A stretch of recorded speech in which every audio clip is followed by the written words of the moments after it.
నమస్తే, welcome to non stop news. నేను కవిత. నేను అనుశ్రీ. హైదరాబాద్లోని గీతం వర్సిటీకి ఎస్పీడీసీఎల్ నోటీసులు జారీ చేసింది. గీతం యూనివర్సిటీ పరిధిలోని Gandhi institute of technology and management ఏళ్ల తరబడి కరెంటు బిల్లు కట్టడం లేదు. దీంతో నోటీసులు జారీ చేయగా నోటీసులను సవాలు చేస్తూ గీతం యూనివర్సిటీ హైకోర్టును ఆశ్రయించింది. 118 కోట్లు బకాయి ఉండటంపై తెలంగాణ హైకోర్టు ఆశ్చర్యం వ్యక్తం చేసింది. 2008 నుంచి కరెంటు బిల్లు చెల్లించకపోవడంపై ఏంటని అడిగింది. బిల్లు చెల్లించకపోతే సామాన్యుల కనెక్షన్ తొలగిస్తారు కదా, మరి గీతం వర్సిటీకి ఎందుకు ప్రత్యేక వెసులుబాటు కల్పించారని తెలంగాణ హైకోర్టు ప్రశ్నించింది. విద్యుత్ శాఖ ఎస్ఈ హాజరై వివరణ ఇవ్వాలని ఆదేశించింది.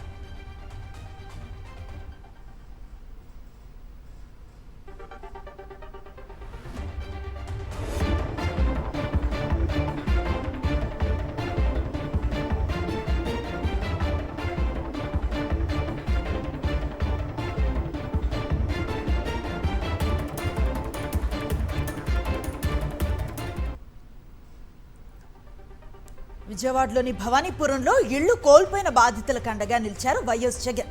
జోజీనగర్లో కూల్చివేతకు గురైన 42 ఫ్లాట్ల ప్రాంతాన్ని ఆయన పరిశీలించారు. అనంతరం బాధితులతో మాట్లాడి వారి సమస్యలను అడిగి తెలుసుకున్నారు. తమ ఇళ్లు అన్యాయంగా కూల్చేశారని బాధితులు జగన్తో చెప్పుకున్నారు.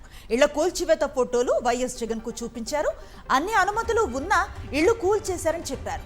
తాము వాటర్, కరెంటు బిల్లులు కూడా కడుతున్నామన్నారు బాధితులు.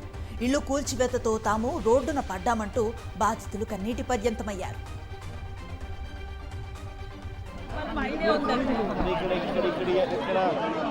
ప్రాపర్టీ 2 ఎకరాల 17 కదా, 17 గుంటల 15 నుంచి ఇక్కడే ఉన్నారు. ప్లాన్ కూడా ఉంది సార్, ఇంటికి ప్లాన్ అప్రూవల్ అయింది గవర్నమెంట్ సైడ్ నుంచి.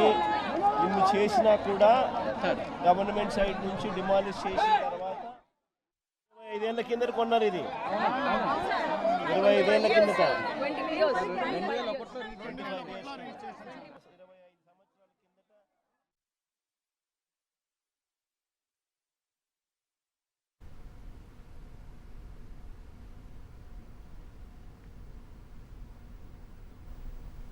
రెండు 2016లో చంద్రబాబు అధికారంలో ఉన్నప్పుడే ఫేక్ సొసైటీ క్రియేట్ చేసి కబ్జాలకు ప్లాన్ చేశారని ఆరోపించారు వైఎస్ జగన్. చంద్రబాబు, లోకేష్, ఎంపీ కేశినేని చిన్నితో పాటు జనసేన కార్పొరేటర్ ఈ కుట్రలో భాగస్వామ్యులయ్యారని ఫైర్ అయ్యారు ఆయన. జోజీనగర్ బాధితులకు ప్రభుత్వం వెంటనే న్యాయం చేయాలని డిమాండ్ చేశారు వైఎస్ జగన్. ప్రభుత్వం స్పందించకపోతే తమ ప్రభుత్వం అధికారంలోకి రాగానే దీనిపై విచారణ జరిపి నిందితులను కోర్టు ముందు ఉంచుతామన్నారు. బాధితులను ప్రభుత్వ పరంగా వైఎస్ఆర్సీపీ ఆదుకుని అండగా నిలుస్తుందని హామీ ఇచ్చారు జగన్.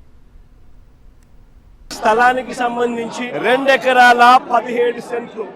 ఈ 2 ఎకరాల 17 సెంట్లకు సంబంధించి దాదాపుగా 42 కుటుంబాలు 25 సంవత్సరాలుగా ఈ 42 కుటుంబాలు ఇక్కడే నివాసమై ఉంటున్నాయి. 25 సంవత్సరాలుగా వీళ్ళు ఈ మాదిరిగా ఇల్లు కట్టుకొని ఉన్నారు. ఈ మాదిరిగా ధ్వంసం చేశారు. సుప్రీంకోర్టులో ఈ స్థలానికి సంబంధించి ఓవైపు ఏమో న్యాయ పోరాటం జరుగుతూ ఉంది. సుప్రీంకోర్టులో పిటిషన్ పెండింగ్ లో ఉంది. డిసెంబర్ 31వ తారీఖు వరకు ఈ 42 కుటుంబాలకు సుప్రీంకోర్టు ఊరటనిచ్చింది.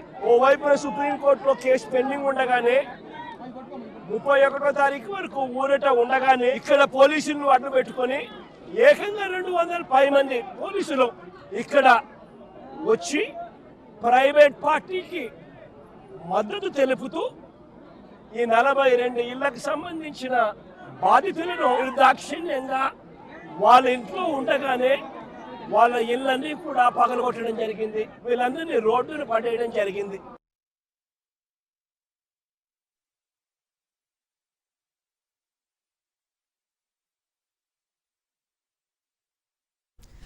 ఇళ్ల కూల్చివేతలపై సిబిఐ విచారణ జరిపించాలన్నారు వైఎస్ జగన్. ఏపీ వ్యాప్తంగా లిటిగేషన్ ప్రాపర్టీల్లో ఇదే పరిస్థితి ఉందన్నారు. బాబు, లోకేష్, చిన్ని, జనసేన నేతలపై విచారణ జరపాలన్నారు. లేదంటే వైఎస్ఆర్సీపీ ప్రభుత్వం వచ్చాక ఎంక్వైరీ చేస్తామన్నారు.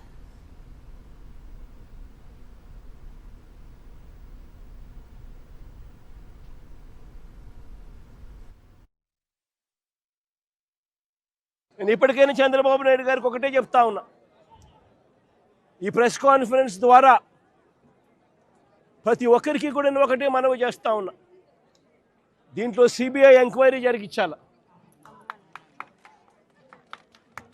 ఇక్కడ ఏ రకంగా చంద్రబాబు నాయుడు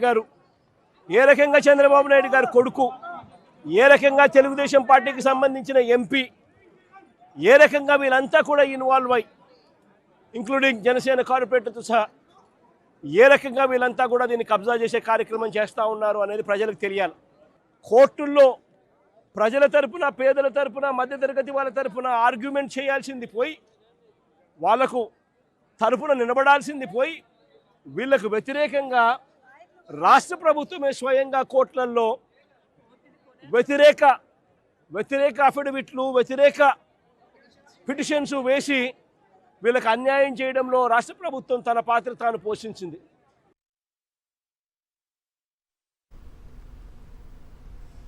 వైఎస్ జగన్ ఇచ్చిన మాట ప్రకారం తమ వద్దకొచ్చి తమ బాధలు విన్నారని, ఆయన ద్వారా తమకు న్యాయం జరుగుతుందన్నారు విజయవాడలోని జోజినగర్ ఇల్లు కోల్పోయిన బాధితులు. జగన్ మాటిచ్చారంటే చేస్తారని, జనం కోసం ఆయన ఏదైనా చేస్తారన్న నమ్మకాన్ని వారు వ్యక్తం చేశారు. మేము లక్ష్మీరామ కోఆపరేటివ్ సొసైటీ ఒక ఫేక్ సొసైటీ అండి. మేము గత 25 ఏళ్ళ నుంచి ఇక్కడే ఉంటున్నాము. మాకు మేము ఇల్లు కట్టుకున్నాం, ప్లాన్లు ఉన్నాయి, బ్యాంకు లోన్స్ ఉన్నాయి. మాకు ఎటువంటి బోర్డు కూడా ఇక్కడ పెట్టలేదు, ఎటువంటి నోటీసులు మాకు జారీ చేయకుండా మా ఇల్లు వచ్చి కూల్చేశారని మా బాధలన్నీ మేము చెప్పుకున్నామండి. మెయిన్గా ఏంటంటే ఆ సొసైటీ మీద సిబిఎన్ ఎంక్వైరీ వేయించమని చెప్పామండి. అదొక ఫేక్ సొసైటీ. ఆ సొసైటీ మీద సిబిఎన్ ఎంక్వైరీ వేయిస్తానని సార్ చెప్పారు. మాకు జగన్మోహన్ రెడ్డి గారు మా కోసం నిలబడి ఇక్కడ వరకు వచ్చి మాకు అండగా ఉన్నందుకు చాలా న్యాయం చేస్తారని మేము అనుకుంటున్నామండి. అభిమానులకు ఆయనంటే ఎంత ఇష్టమో ఆయనకు కూడా అభిమానులంటే అంత ఇష్టమని మరోసారి నిరూపించుకున్నారు వైఎస్ జగన్. గన్నవరం ఎయిర్పోర్ట్లో అభిమానులకు అభివాదం చేస్తున్న సమయంలో తన కోసం వచ్చిన ఓ అభిమానిని ఆప్యాయంగా పలకరించారు వైఎస్ జగన్. ఆ అభిమాని కోసం ఆయనే స్వయంగా సెల్ ఫోన్ తీసుకొని సెల్ఫీ తీసిచ్చారు. తన అభిమాన నేత తన కోసం కింద కూర్చొని మరీ సెల్ఫీ ఇవ్వటం పట్ల గోపాల రాజేష్ సంతోషాన్ని వ్యక్తం చేశారు. ఇదే సమయంలో ఎయిర్పోర్ట్లో ఉన్న అభిమానులు, వైఎస్ఆర్సీపీ కార్యకర్తలు జై జగన్ అంటూ పెద్ద ఎత్తున నినాదాలు చేశారు.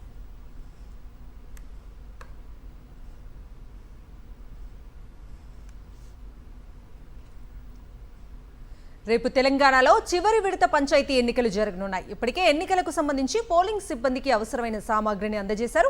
రేపు ఉదయం 7 గంటల నుంచి మధ్యాహ్నం 1 గంట వరకు పోలింగ్ జరుగుతుందని అధికారులు తెలిపారు. మధ్యాహ్నం 2 గంటలకు సర్పంచ్, వార్డు పదవులకు సంబంధించిన కౌంటింగ్ ప్రారంభమవుతుంది. రేపు చివరి విడతగా తెలంగాణలోని 3,752 సర్పంచ్, 28,410 వార్డు పదవులకు పోలింగ్ జరగనుంది. మూడో విడతలోనూ ఎలాంటి ఘర్షణలు జరగకుండా పోలీసులు భారీ బందోబస్తును ఏర్పాటు చేశారు. తెలంగాణలో రైతు భరోసా సీలింగ్ పెట్టే ఆలోచన చేస్తోంది రేవంత్ సర్కార్. పంట వేసిన భూమికే రైతు భరోసా ఇచ్చేందుకు కసరత్తు చేస్తున్నట్లుగా సమాచారం.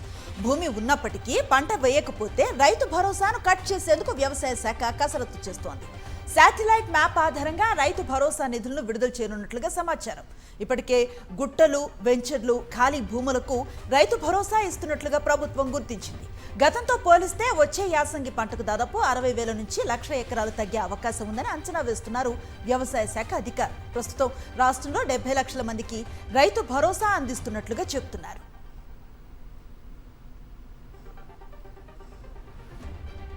ఐబొమ్మ రవిని మరోసారి పోలీస్ కస్టడీకి అనుమతిచ్చింది నాంపల్లి కోర్టు. 12 రోజుల పాటు ఎంక్వైరీ చేయడానికి కస్టడీకి ఇచ్చింది.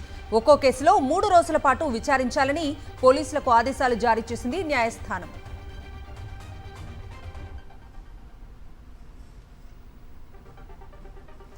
ఆస్ట్రేలియా ఉగ్ర దాడి కేసులో కీలక విషయాలు వెలుగులోకి వస్తున్నాయి. టూరిస్టులపై విచక్షణారహితంగా కాల్పులు జరిపిన ఉగ్రవాది సాజిద్ కు హైదరాబాద్ తో లింక్స్ ఉన్నట్లుగా బయటపడింది. సాజిద్ హైదరాబాద్ లో పాస్పోర్ట్ పొందినట్లుగా పోలీసులు గుర్తించారు. హైదరాబాద్ లో బీకాం పూర్తి చేసిన సాజిద్ స్టూడెంట్ వీసాపై 1998లో ఆస్ట్రేలియాకు వెళ్లాడు. 2001లో పార్ట్నర్ వీసాను మార్చుకున్నాడు. ఆ తర్వాత 2002లో రెసిడెంట్ రిటర్న్ వీసాను పొందాడు సాజిద్. 2022లో హైదరాబాద్ తోలి చౌకీలో ఆస్తులను అమ్ముకొని వెళ్లిపోయాడు. సాజిద్ అక్రమ్ హైదరాబాద్ వాసేనని తెలంగాణ డీజీపీ శివధర్ రెడ్డి కార్యాలయం ప్రకటన విడుదల చేసింది. 27 ఏళ్ల క్రితం సాజిద్ ఆస్ట్రేలియాకు వెళ్లాడని, యూరోపియన్ యువతిని సాజిద్ వివాహం చేసుకున్నాడని తెలిపారు. సాజిద్ భారత్కు 6 సార్లు మాత్రమే వచ్చాడని, ఆయనకు 2 పిల్లలున్నారని తెలంగాణ డీజీపీ కార్యాలయం వెల్లడించింది. సాజిద్ భారత్లో ఉన్నప్పుడు ఎలాంటి క్రిమినల్ రికార్డు లేదని, ఆ ఘటనతో తెలంగాణ దేశానికి ఎలాంటి సంబంధం లేదని స్పష్టం చేసింది.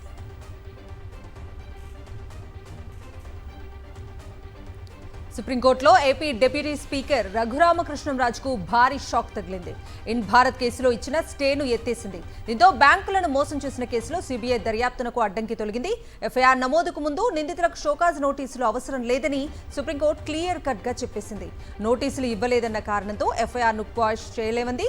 గతంలో ఇచ్చిన మధ్యంతర స్టే ఉత్తర్వులను సుప్రీంకోర్టు ఎత్తేసింది. ఇకపై ఫోర్జరీ పత్రాలు, నిధుల మళ్లింపు ఆరోపణలపై సీబీఐ దర్యాప్తు స్పీడ్ అందుకోనుంది.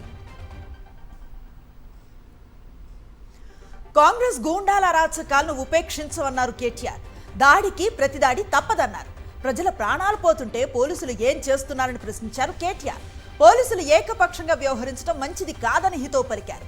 గాయపడ్డ సర్పంచ్ అభ్యర్థి బాలరాజును పరామర్శించిన కేటీఆర్ బాలరాజుపై దాడి చేసిన వారిని అరెస్ట్ చేయాలని డిమాండ్ చేశారు.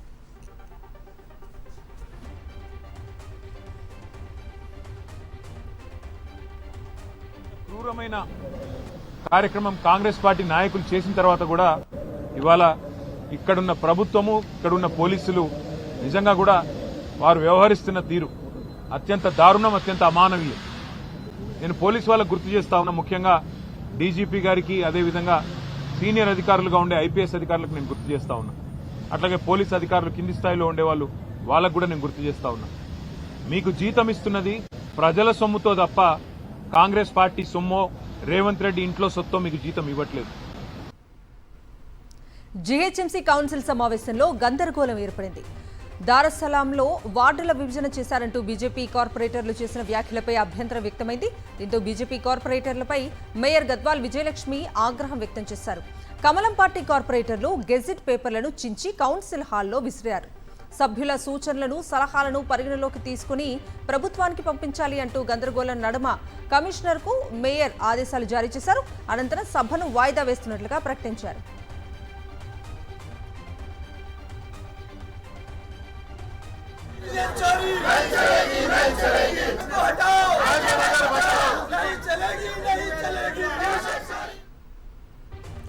స్వార్థ ప్రయోజనాల కోసమే మెడికల్ కాలేజీల ప్రైవేటీకరణ అని విమర్శించారు మాజీ మంత్రి కాకాణి గోవర్ధన్ రెడ్డి. ప్రభుత్వ మెడికల్ కాలేజీలను ఎలాగైనా అమ్ముకొని సొమ్ము చేసుకోవాలని చంద్రబాబు చూస్తున్నారని ఆరోపించారు. విద్య, వైద్యం పేదలకు దూరం చేయొద్దని వైఎస్ జగన్ పోరాటం చేస్తున్నారన్నారు కాకాణి.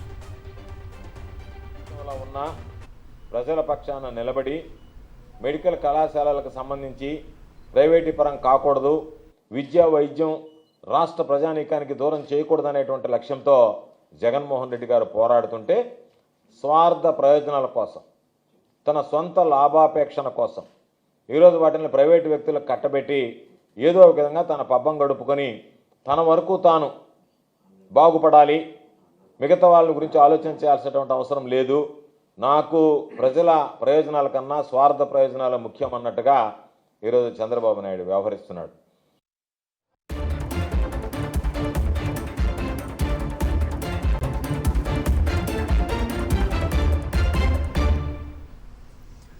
జాతీయ వార్తల్లోకి వెళదాం. ఉపాధి హామీ పథకం స్థానంలో కేంద్రం తీసుకువచ్చిన కొత్త గ్రామీణ ఉపాధి బిల్లుపై లోక్సభలో దుమారం రేగింది.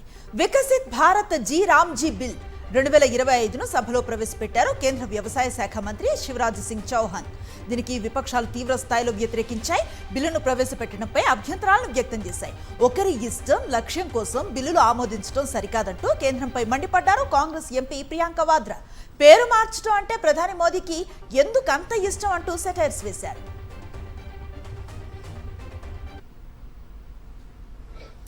కాంగ్రెస్ సహా ఇండియా కూటమి పార్టీలు నూతన గ్రామీణ ఉపాధి బిల్లును వ్యతిరేకించాయి. ప్రస్తుత చట్టాలకు హిందీ పేర్లు పెట్టడంలో భాగమే ఈ బిల్లు అంటూ డీఎంకే, తృణమూల్ కాంగ్రెస్ మండిపడ్డాయి. కేంద్ర మంత్రి శివరాజ్ సింగ్ చౌహాన్ మాట్లాడుతూ ఉండగా వెల్లోకి దూసుకెళ్లి ఆందోళన చేపట్టాయి. విపక్షాల అభ్యంతరాల మధ్య వికసిత్ భారత్ జీ రామ్జీ బిల్లును కేంద్రం లోక్సభలో ప్రవేశపెట్టింది. దీంతో ఇండియా కూటమి పార్టీలు సభ నుంచి వాకౌట్ చేశాయి. గాంధీజీ ప్లకార్డులు ప్రదర్శిస్తూ పార్లమెంట్ మకర ద్వారం వద్ద నిరసన చేపట్టాయి.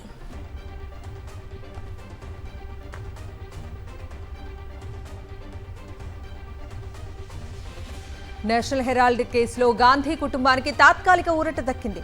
సోనియా గాంధీ, రాహుల్ గాంధీలను నిందితులుగా పేర్కొంటూ ఎన్ఫోర్స్మెంట్ డైరెక్టరేట్ దాఖలు చేసిన ఛార్జ్ షీట్ను పరిగణలోకి తీసుకునేందుకు ఢిల్లీ హైకోర్టు నిరాకరించింది.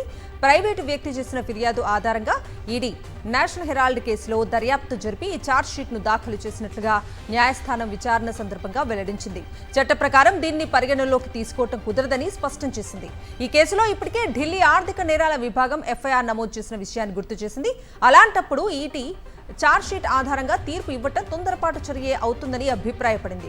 అయితే ఈ కేసులో ఈడీ తన దర్యాప్తును కొనసాగించొచ్చని ఢిల్లీ కోర్టు తెలిపింది. దీనిపై స్పందించిన ఎన్ఫోర్స్మెంట్ అధికారులు మళ్లీ ఛార్జ్ షీట్ దాఖలు చేస్తామని తెలిపారు. దట్టమైన పొగమంచు కారణంగా ఢిల్లీ ఆగ్రా ఎక్స్ప్రెస్ వే రక్తసిక్తమైంది. బస్సులు, కార్లు వరుసగా ఢీకొట్టుకున్న ఘటనలో మృతుల సంఖ్య 17కు పెరిగింది. 20 మందికి పైగా గాయపడ్డారు. ఉత్తరప్రదేశ్లోని మధురలో ఈ ఘోర ప్రమాదం చోటు చేసుకుంది. ఢిల్లీ ఆగ్రా ఎక్స్ప్రెస్ వేను పొగమంచు కమ్మేయడంతో ఎదురుగా ఉన్న వాహనాలు కనిపించని పరిస్థితి ఏర్పడింది. పలు వాహనాలు ఒకదానికొకటి ఢీకొన్నాయి. తొలుత వరుసగా 3 కార్లు ఢీకొట్టుకోగా వెనుక నుంచి 8 బస్సులు వాటిని ఢీకొన్నాయి. తెల్లవారుజామున 4 గంటల సమయంలో ఈ ప్రమాదం జరిగింది. వాహనాలు ఢీకొన్న వెంటనే మంటల్లో చిక్కుకున్నాయి. పలువురు ప్రయాణికులు కారులోనే చిక్కుకుపోయారు, సజీవ దహనమయ్యారు. 11 ఫైర్ ఇంజన్లతో మంటలను అదుపులోకి తెచ్చిన అగ్నిమాపక సిబ్బంది, పోలీసులు గాయపడిన వారిని మధుర, సమీప జిల్లాల ఆసుపత్రులకు తరలించారు.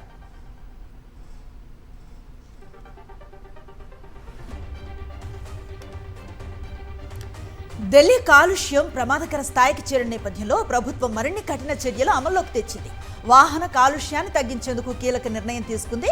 ఇకపై పొల్యూషన్ సర్టిఫికేట్ ఉంటేనే వాహనాల్లో ఇంధనం నింపాలనే నిబంధనను విధించింది. సీసీ కెమెరా ఆధారిత వ్యవస్థలతో పెట్రోల్ బంకులను మానిటర్ చేస్తామని వెల్లడించారు ఢిల్లీ పర్యావరణ శాఖ మంత్రి మజిందర్ సింగ్ సిర్సా. BS6 వాహనాలకు మాత్రమే ఢిల్లీలోకి అనుమతిస్తున్నామని తెలిపారు. AQI దారుణంగా దిగజారటంపై ఢిల్లీ ప్రజలకు క్షమాపణలు చెప్పారు మంత్రి మజిందర్ సింగ్ సిర్సా. 8-10 నెలల్లో ఢిల్లీ కాలుష్యాన్ని పూర్తిగా నివారించడం అసాధ్యం అన్నారు. ఇది ఆ ప్రభుత్వ 10 ఏళ్ల పాలన ఫలితమని, దీనిని సరిచేసేందుకు అన్ని విధాలా ప్రయత్నిస్తున్నట్లుగా సిర్సా చెప్పారు. मैं एवरेज AQI की बात जैसे मैंने पहले भी कहा था, हर महीने हम बेहतर देने में कामयाब हुए. मैं दिल्ली के लोगों से माफी मांगता हूं, इतना कहना चाहता हूं. 9-10 महीनों में कोई सरकार आपको पूरा का पूरा पोल्यूशन को साफ कर सके ऐसा असंभव है. लेकिन मैं दिल्ली वासियों आपको बताना चाहता हूं, आम आदमी पार्टी की सरकार जो बेईमानी करके चल कर गई है, हमने उससे बेहतर करके हर दिन का AQI कम करा है. और इसी तरह अगर कम करते जाएंगे तो ही दिल्ली को साफ हवा देनी संभव है. గోవా అగ్ని ప్రమాద కేసులో ప్రధాన నిందితులు నైట్ క్లబ్ ఓనర్లు సౌరభ్ లూథ్రా, గౌరవ్ లూథ్రాను స్వదేశానికి తీసుకొచ్చారు భారత అధికారులు. ఢిల్లీ ఎయిర్పోర్ట్లో ల్యాండ్ కాగానే ఇద్దరిని గోవా పోలీసులు కస్టడీలోకి తీసుకున్నారు. వైద్య పరీక్షల అనంతరం పాటియాలా హౌస్లో నిందితులను హాజరుపరిచారు. కొద్దిసేపటి క్రితమే ట్రాన్సిట్ రిమాండ్పై గోవా తరలించారు. డిసెంబర్ 6న గోవా నైట్ క్లబ్లో జరిగిన అగ్ని ప్రమాదంలో 25 మంది మృతి చెందారు. ఈ ఘటన జరిగిన గంటల వ్యవధిలోనే లూథ్రా బ్రదర్స్ థాయిలాండ్కు పరారయ్యారు. వీరు పుకెట్కు వెళ్లినట్లుగా గుర్తించిన గోవా పోలీసులు భారత విదేశాంగ శాఖతో మాట్లాడి ఇద్దరు పాస్పోర్ట్లు రద్దు చేయించారు. విదేశాంగ శాఖ జోక్యంతో లూథ్రా బ్రదర్స్ పై ఇంటర్పోల్ బ్లూ కార్నర్ నోటీసులు జారీ చేసింది. ఈ నేపథ్యంలో థాయిలాండ్ పోలీసులు ఈ అన్నదమ్ములను అరెస్ట్ చేసి భారత్కు అప్పగించారు.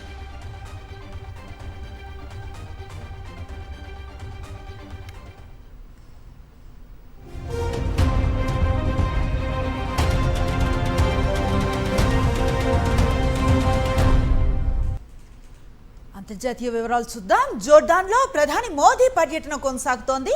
జోర్డాన్ రాజు అబ్దుల్లా II ఇబిన్ ఆల్ హుస్సేన్తో మోదీ భేటీ అయ్యారు. ద్వైపాక్షిక సంబంధాల బలోపేతంతో పాటు పలు ప్రాంతీయ, అంతర్జాతీయ అంశాలపై ఆయనతో చర్చించారు. గాజా విషయంలో అబ్దుల్లా II చాలా క్రియాశీల పాత్రను పోషించారని మోదీ కొనియాడారు. వాణిజ్యం, ఎరువులు, డిజిటల్ సాంకేతిక సహా పలు రంగాల్లో ద్వైపాక్షిక సహకారాన్ని మరింత పెంచుకోవాల్సిన ఆవశ్యకతను నొక్కి చెప్పారు. అంతకుముందు అమ్మన్ విమానాశ్రయంలో మోదీకి జోర్డాన్ ప్రధానమంత్రి జాఫర్ హసన్ సాదర స్వాగతం పలికారు. భారత్ జోర్డాన్ల మధ్య దౌత్య సంబంధాలు మొదలై 75 ఏళ్లవుతున్న తరుణంలో ఈ పర్యటన ప్రాధాన్యతను సంతరించుకుంది.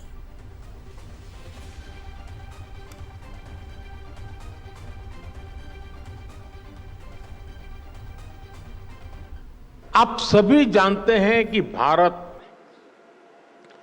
3rd लार्जेस्ट इकोनॉमी की ओर तेजी से बढ़ रहा है। भारत की ग्रोथ रेट 8% से ऊपर है। ये growth number productivity driven governance और इनोवेशन ड्रिवन पॉलिसीज का नतीजा है। आज जॉर्डन के हर बिजनेस, हर इन्वेस्टर के लिए भी भारत में अवसरों के नए द्वार खुल रहे हैं। ఏ క్షణాన ఏం జరుగుతుందో అర్థం కాని విధంగా మారింది అమెరికాలో వలసదారుల పరిస్థితి. 30 ఏళ్లుగా యుఎస్లో నివసిస్తున్న ఓ భారత సంతతి మహిళ గ్రీన్ కార్డ్ ఇంటర్వ్యూకు వెళ్లి అరెస్టు కావడం చర్చనీయాంశం మారింది.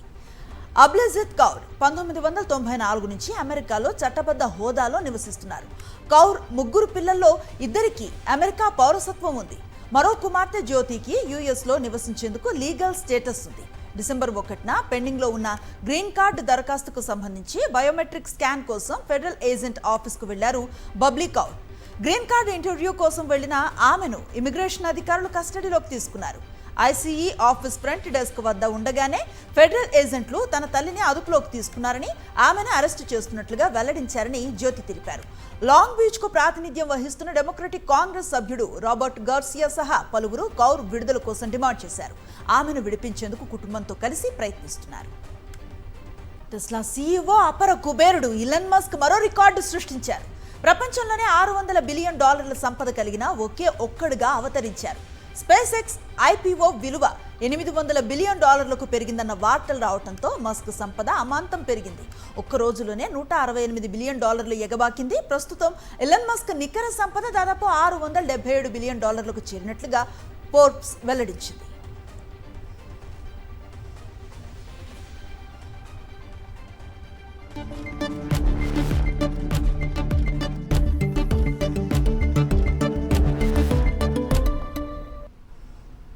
దేశీయ స్టాక్ మార్కెట్లు భారీ నష్టాలతో ముగిశాయి. అంతర్జాతీయ మార్కెట్ల నుంచి బలహీన సంకేతాలు. దేశీయంగా మెటల్, రియాలిటీ, ఫైనాన్షియల్ రంగాల షేర్లలో వెల్లువెత్తిన అమ్మకాల ఒత్తిడి సూచీలపై తీవ్ర ప్రభావం చూపింది.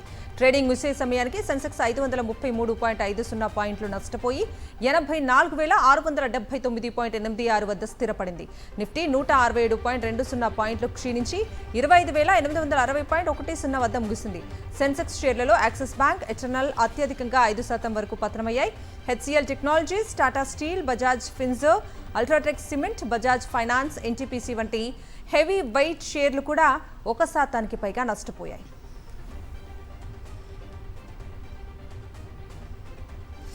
బంగారం ధరలు ఇవాళ కాస్త తగ్గుముఖం పట్టాయి. గత 6 రోజుల్లో బంగారం ధర 5,000 పైనే పెరిగిన ఇవాళ కాస్త తగ్గినట్లుగా కనిపిస్తోంది.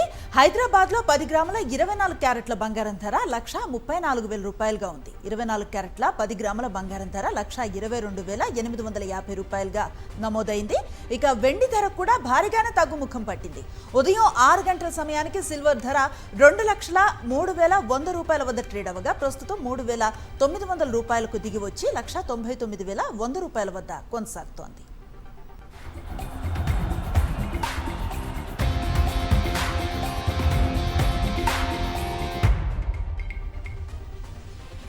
స్పోర్ట్స్ అప్డేట్స్ చూద్దాం. ఐపీఎల్ మినీ వేలంలో ఇండియన్ అప్క్యాప్డ్ ప్లేయర్స్ జాక్పాట్ కొట్టారు.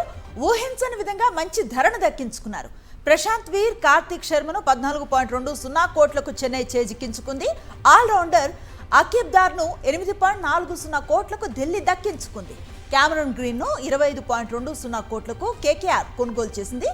పతిరణ 18 కోట్లు, లివింగ్స్టోన్ 13, ముస్తఫిజుర్ 9.20, ఇంగ్లీష్ 8.60, రవి బిష్ణోయ్ 7.20 కోట్లు, వెంకటేష్ అయ్యర్, జాసన్ హోల్డర్ 7 కోట్లు పలికారు.